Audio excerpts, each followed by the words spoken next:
Irmãos, como Deus está falando com a gente a respeito do perdão, né? Da misericórdia. Que muitas das vezes, irmãos, nós não podemos ser hipócritas.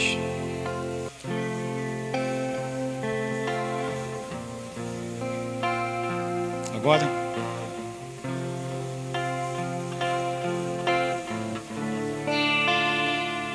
tá. Amém. Irmãos, deu uma caída aí, mas não foi do Facebook, né, Matheus? Foi da plataforma aí, Facebook, que caiu, não foi aqui no culto, aqui está normal, tá?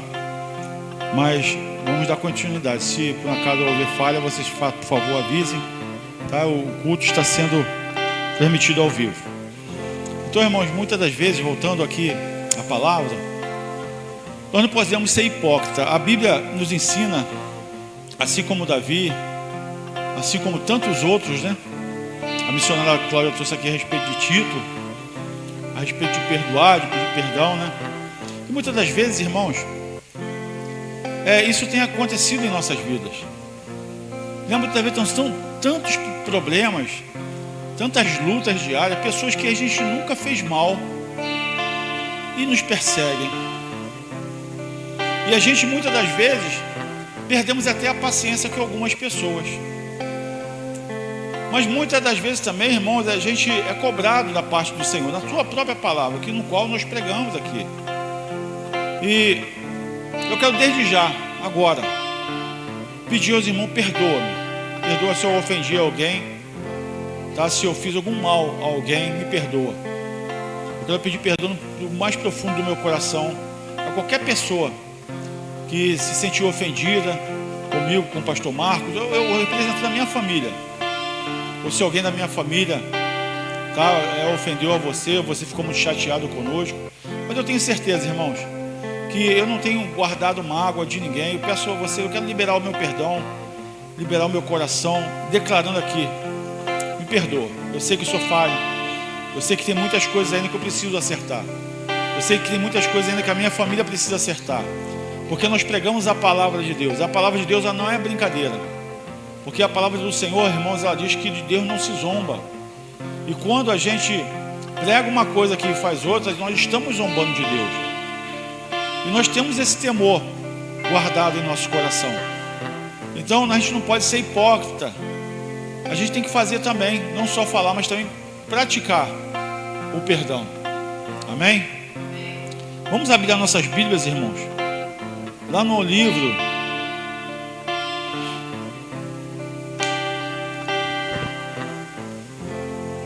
lá no Antigo Testamento, no livro no livro de Neemias, por favor.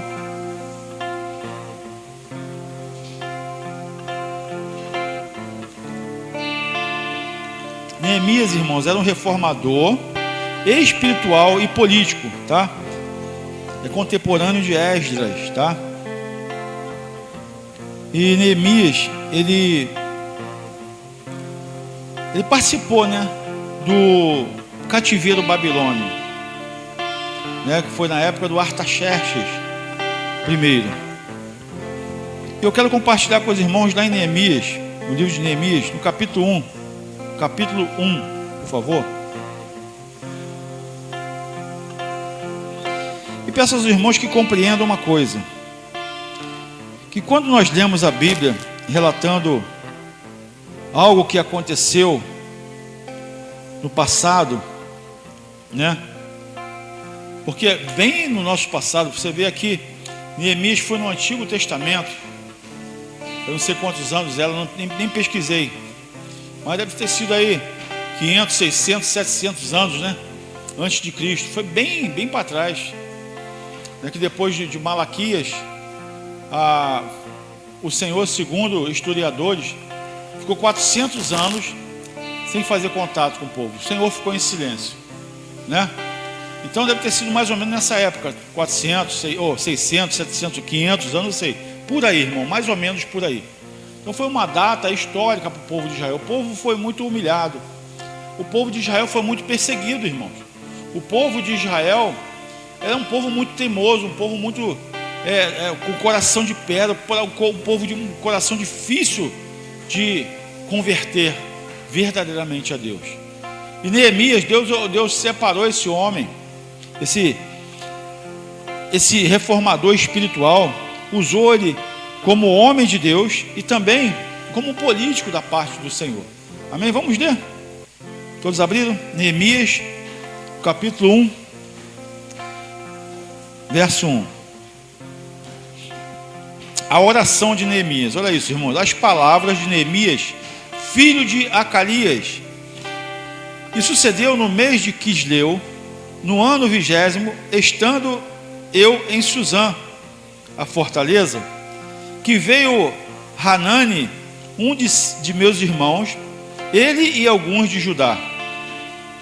Então perguntei-lhes pelos judeus que escaparam e que restaram do cativeiro e acerca de Jerusalém. Porque ali, meu irmão, ele perguntou a esse rapaz, a Hanani, que ele tinha vindo da cidade santa de Jerusalém. E sabemos muito bem que sempre quando há guerra, muitos fogem, mas muitos mesmo morrem. Fora os que são cativos, né? Que vão ser como prisioneiros para servir o rei daquela época. Hoje eu não sei se fazem isso. Hoje a guerra está tão brutal que acho que nem prisioneiro mais eles fazem, né? Quando fazem um holocausto, fazem barbaridade com as pessoas ou matam. Então naquela época não era diferente. E esse homem, Neemias, ele foi servir ao rei Artaxerxes. E ele, preocupado com o povo dele, com os judeus, ele perguntou a esse homem, Hanani, a respeito do povo que ainda escapara da guerra.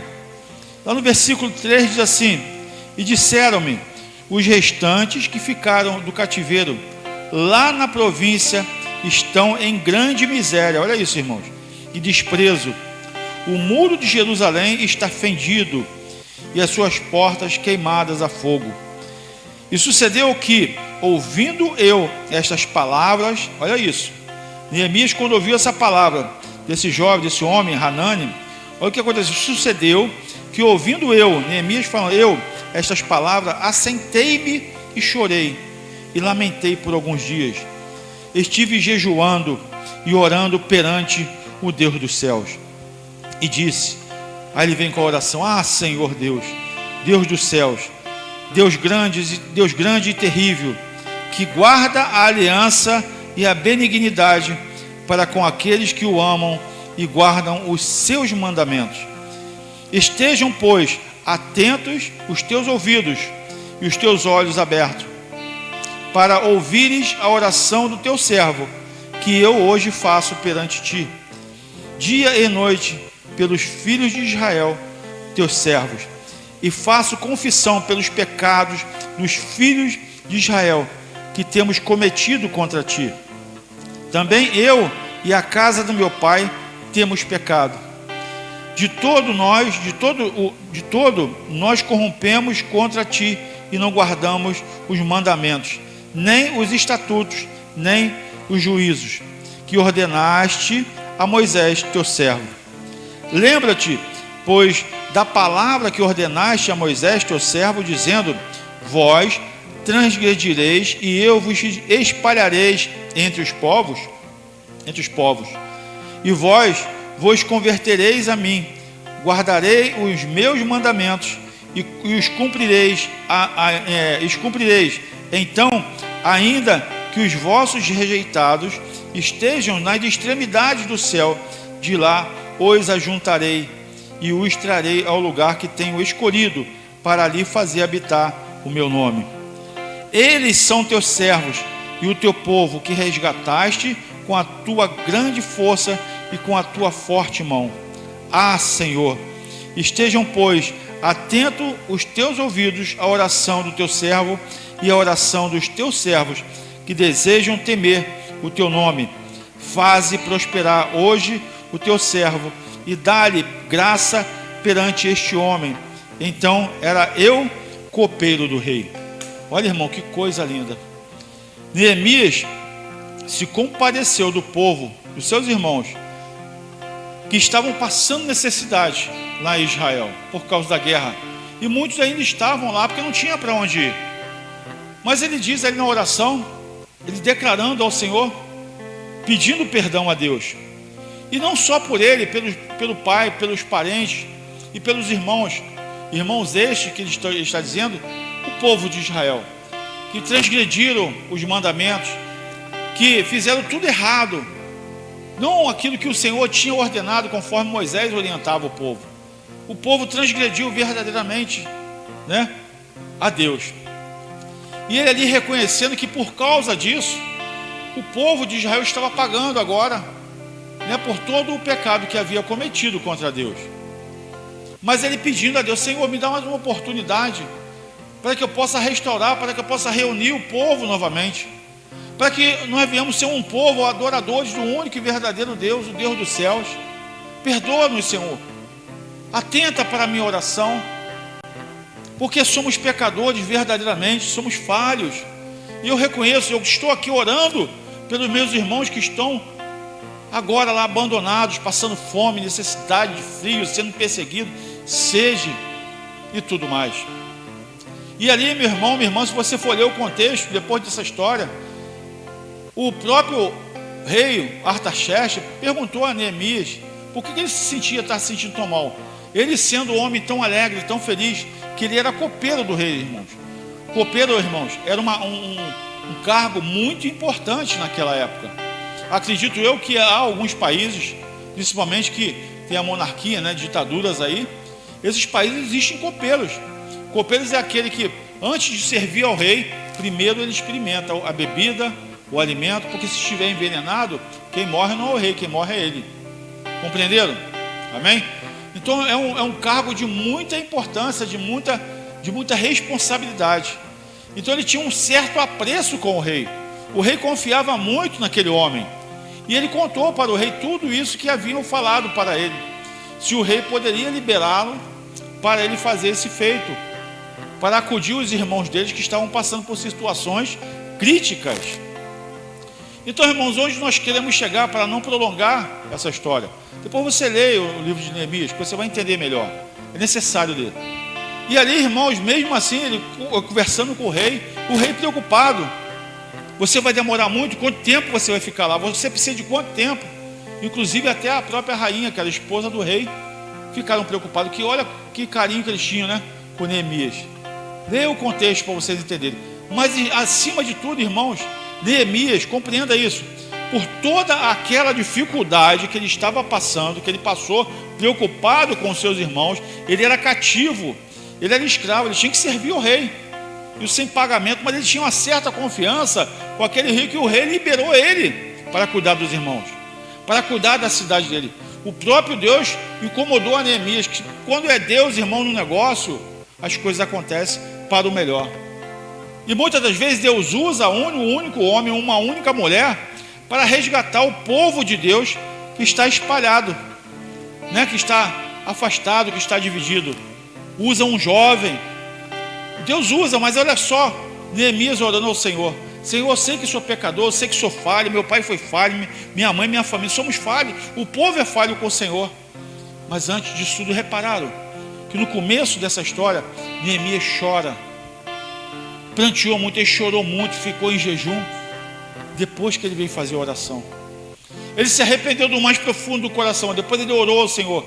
Mas olha, irmãos, compreenda uma coisa: Neemias, assim como Davi e tantos outros profetas e discípulos de Deus, se arrependeram profundamente e agiram, não ficaram parados, estatalados. Compreendem isso? Ele foi em frente, ele continuou na batalha. Sabemos muito bem a respeito de Elias também. Mais ou menos aconteceu a mesma coisa, né? Depois que ele foi perseguido por Jezabel, e o Senhor o alimentou, e ele foi agora fazer as boas novas, fazer o ídolo do Senhor. E muitas das vezes, irmãos, nós não compreendemos isso, o que o Senhor está falando conosco. Deus às vezes permite que nós venhamos sofrer uma queda. Deus às vezes permite que nós venhamos sofrer algo que venha abalar a nossa carne, o nosso coração, a nossa família até. Os nossos negócios vêm abalar, mas Deus conhece o nosso coração no mais profundo, no mais íntimo do nosso coração. Deus conhece e sabe que você é um homem de Deus, que você é uma mulher de Deus. sabe que você quer o melhor para a sua família, que você quer o melhor para o próximo, mas de repente houve um problema, alguns problemas, que houve ali uma tentação, você caiu, mas agora você quer se reerguer. Foi o que aconteceu com Jerusalém, foi o que aconteceu com Israel. O povo caiu, o povo começou a adorar outros deuses, e por isso Deus permitiu que outros povos que adoravam a outros deuses derrubassem o muro, e invadissem a cidade, e levassem todos cativos, a grande maioria. E muitos fugiram, muitos morreram. E aquele muro, irmãos, de Jerusalém, de Israel, estava abaixo, porque a cidade tinha que ser fortificada justamente por causa dos inimigos.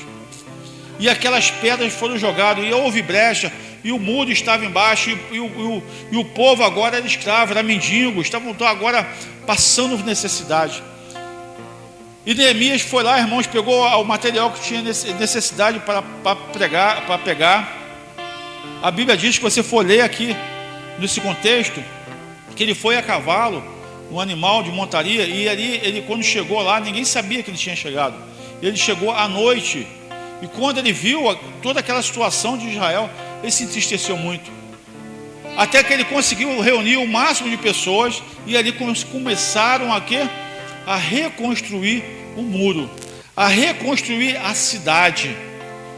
Mas ele sabendo também, irmãos, que após ele começar agora a reconstruir a cidade, iriam vir contra eles também o quê? O inimigo. Porque o inimigo, ele não quer que você feche as brechas. O inimigo quer que você fique magoado. O inimigo quer que você fique com ódio de muitas das vezes aquela pessoa que te fez tanto mal. O inimigo não quer que você feche essas brechas. O inimigo começa a colocar no teu coração que você agora, Deus não vai perdoar a você. O inimigo, ele começa a colocar no teu coração que Deus não quer perdoar, Deus agora não tem condições de perdoar, que o pecado foi a tal ponto que não tem perdão para você. E ali, meu irmão, a Bíblia fala que existia dois homens, Sambalá, eu esqueci o nome do outro. Sambalate, eu esqueci aqui, pega aí por favor, irmãos. E Tobias. Sambalate e Tobias. Esses homens, irmãos, começaram a perseguir Neemias, para que ele não reconstruísse e reformasse novamente a cidade de Israel, não fechasse os muros. A perseguição foi ferrenha contra eles, mas isso não impediu a Neemias, irmãos, de continuar, no propósito que Deus colocou no coração dele. Por que muitas das vezes a pessoa se afasta da igreja? Por que muitas das vezes a pessoa não quer mais caminhar com Cristo? Por que muitas das vezes a pessoa agora não quer mais congregar? Por quê? Porque houve alguma queda, alguma brecha que ela mesma deixou, e agora ela culpa a si mesma. Muitas das vezes não culpa nem a Deus. Ela sabe que o pecado foi dela, mas ela não quer se erguer, porque o inimigo está acusando ela no subconsciente dela, como esse Tobias e Sambalate, homens usados por Satanás para tirar o teu foco no qual Deus colocou você, agora agora você vai fechar as brechas, porque você é uma ferramenta muito preciosa para mim.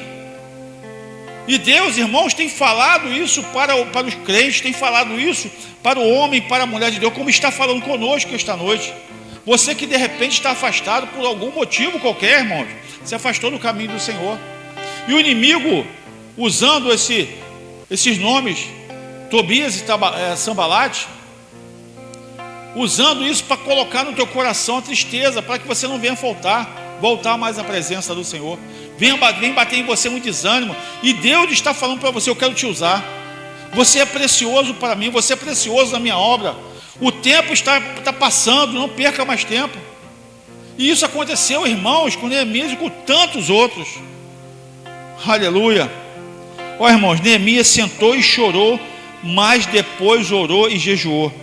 Sofrer faz parte da vida, mas posicionar-se é só para quem entendeu que para o céu agir ao teu favor, você precisa ter o quê? Atitude. Então, enquanto você não tem atitude, enquanto você não se levanta, enquanto você não vai em frente, irmãos, como é que Deus vai agir na sua vida? Não tem como. Porque nós que temos que fazer o milagre acontecer através das nossas atitudes.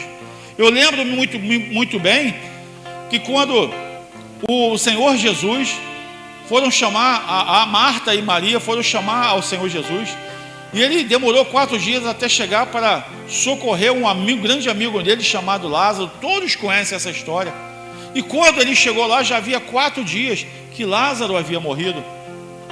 E quando, irmãos, chegando lá, ele falou para as irmãs de Lázaro: não se preocupa, aquele que crê em mim verdadeiramente não está morto, mas ele viverá. E foram onde ele está enterrado, e foram lá. Quando chegou diante do túmulo, irmãos, quando chegou diante do cemitério, do túmulo ali onde Lázaro estava enterrado, que era em caverna, né? E existia uma grande pedra em frente àquele túmulo. Jesus podia muito bem mandar Lázaro sair e ressuscitar, sim ou não? Sim ou não, igreja? Sim. Mas o que ele fez primeiro? Tirem a pedra.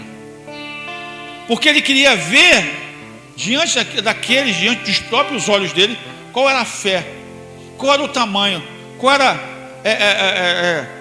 essa atitude de fé que eles iriam tomar. Iriam duvidar de Cristo? Que eles poderiam. Senhor, o Senhor está de brincadeira, como é que a gente vai tirar aquela pedra? Nós vamos ser aqui chacoalhados aqui diante desse povo. E tinha uma multidão, a Bíblia fala que tinha uma multidão que foi seguindo eles. E ele falou uma vez só, juntou alguns discípulos, foram lá e tiraram a pedra. E quando isso aconteceu, com essa atitude dos discípulos, o milagre aconteceu. Porque Jesus gritou lá: Lázaro, venha para fora, ou sai para fora. E Lázaro levantou, irmão, daquele túmulo e veio novamente à vida, voltou à vida. Então Deus está falando para você, assim como falou para Neemias, assim como Deus chamou a Lázaro. É necessário uma atitude da tua parte, é necessário uma atitude da nossa parte para que o milagre aconteça. Não adianta você só orar, chorar. Você tem agora que se levantar e tomar uma atitude para que o milagre aconteça, para que o muro seja reconstruído, para que a bênção venha se estabelecer na tua vida. É necessário orar? Sim, é necessário orar, porque através da oração, do pranto, que você recebe força de Deus. Mas é necessário você se levantar. É necessário você se levantar. É necessário você marchar para que o milagre aconteça.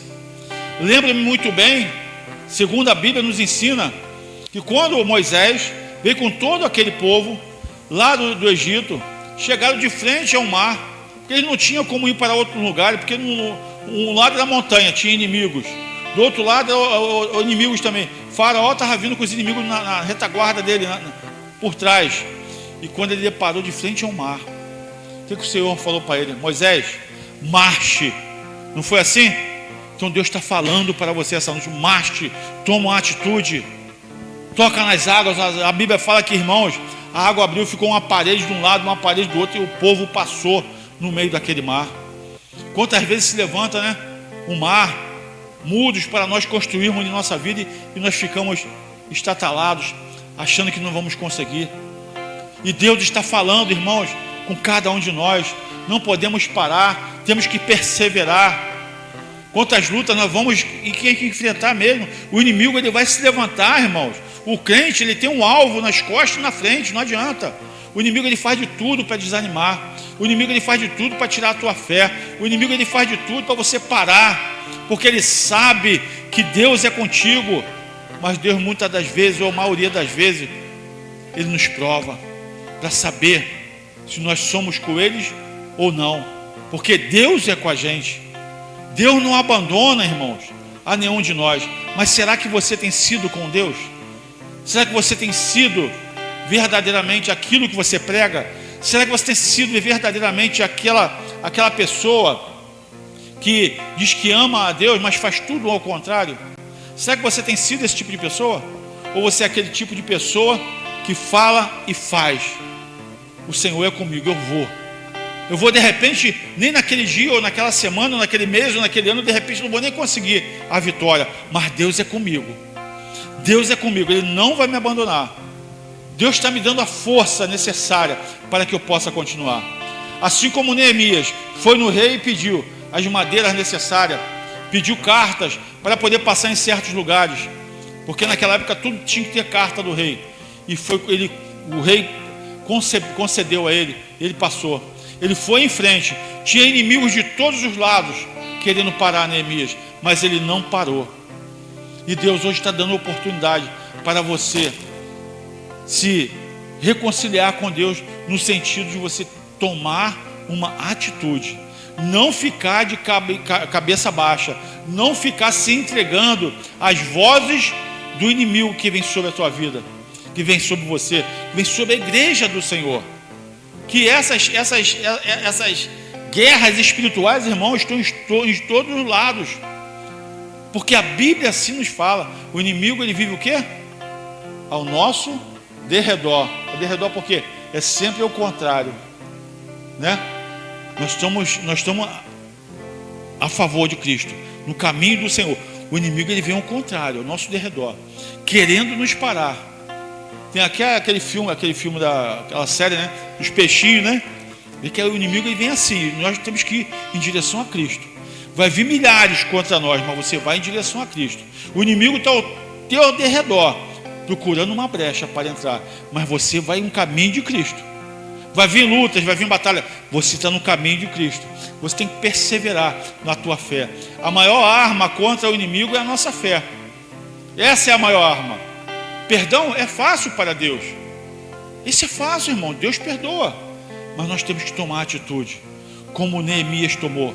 Orou ao Senhor, pediu perdão ao Senhor, reconheceu que o Senhor agora fortaleceu ele, perdoou os pecados, não só deles, mas do pai, da mãe, da família, dos irmãos que estavam lá, ainda lá, pobres, miseráveis lá, precisando até de comida, de água, vestimentas até. Tu imagina, irmãos, passa um filme na minha cabeça.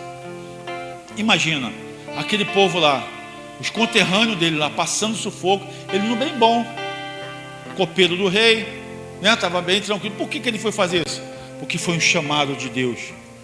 É o que acontece com as nossas vidas, o crente. Nós estamos no bem bom. Por que a gente vem para a igreja? E aqui nessa localidade, né? Que o pessoal teme tanto. Estamos aqui porque Deus chamou a gente. Na hora certa, Deus vai abençoar.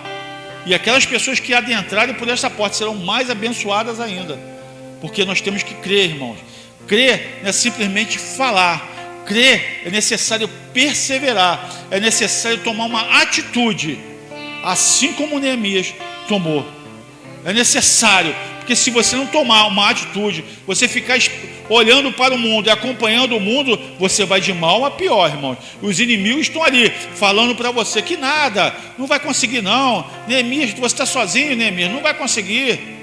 Então você, mulher Neemias, você, homem Neemias, com esse espírito de Neemias que Deus está colocando em você nesta noite, tome uma posição, tome uma atitude na tua vida, para que Deus venha restaurar os muros que caíram, para que Deus venha fechar, através do teu próprio esforço, as brechas que foram deixadas. Mas para isso, você agora vai tomar uma posição, você agora vai reconciliar-se com Deus. Fez a oração, chorou, se planteou, andou, agora você vai fazer o que Deus está mandando você fazer. Não se deixa levar pelas palavras contrárias, pelos ventos contrários que vão vir sobre a sua vida. Que quanto mais a gente ouve a palavra de Deus, a gente recebe a palavra de Deus, mas agora o inimigo, ele também está escutando. Ele vai fazer o quê? Vou fazer de tudo agora para ele parar. E eles fazem de tudo, irmãos. O diabo, ele faz de tudo para querer parar a gente, para querer parar o crente, para querer parar, porque sabe que Deus está contigo, Deus está no teu coração, está na tua vida. Você é escolhida, mulher, você é escolhido, homem, você é jovem, é escolhido por Deus. Você tem um chamado, mas o diabo faz de tudo para você perder esse chamado. Então, meu irmão, minha irmã, essa palavra que eu tenho para te dar, eu quero que o Matheus botar lá no YouTube, tome uma atitude. Tome uma atitude na sua vida, porque Deus já deu ordem para cuidar de você, para te livrar. Deus já deu a carta para te dar tudo aquilo que é necessário para você reconstruir aquelas brechas, para você fechar, para você levantar os muros, para o inimigo não tocar mais na tua vida, não tocar mais na tua família, não tocar mais nos seus projetos, não tocar mais nos seus sonhos. Mas é necessário uma atitude. Levanta-te e anda. no nome de Jesus. Amém?